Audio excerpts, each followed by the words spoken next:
শিক্ষা ব্যবস্থা এক সময়ে তার প্রাচীন গৌরবের জন্য বিখ্যাত ছিল, কিন্তু আজকের প্রজন্মের প্রয়োজন মেটাতে তারা ব্যর্থ হয়েছে।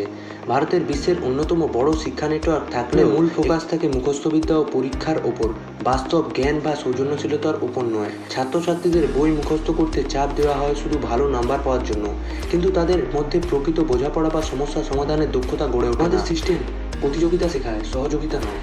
শুধু নম্বরের ভিত্তিতে ছাত্রছাত্রীদের বিচার করা হয়, তাদের শিল্প, খেলাধুলা বা উদ্যোক্তা পাওয়ার প্রতিভা উপেক্ষা করা হয়। পাঠ্যক্রমে অনেক পুরনো শিক্ষা কম বেতন পান এবং অনেক কাজের চাপ থাকে, ক্লাসে নতুন কিছু করার সুযোগ কম থাকে তাদের। শহর ও গ্রামের মধ্যে বিশাল ফারাক রয়েছে, আর এখানেই কোটি কোটি মানুষ ভালো শিক্ষার সুযোগ থেকে বঞ্চিত। যেখানে ফিনল্যান্ডের মতো দেশগুলো সামগ্রিক বিকাশ, সমালোচিতমূলক চিন্তাভাবনা ও শিক্ষার্থীর সুখের উপর গুরুত্ব দেয়, সেখানে আমাদের ছাত্রছাত্রীরা পড়াশোনার চাপ থেকে মানসিক উদ্যোগ ও হতাশায় ভোগে। সত্যি এগিয়ে নিয়ে যেতে হলে নম্বর নয়, দক্ষতা প্রয়োজন, চাপ নয়, ভালোবাসা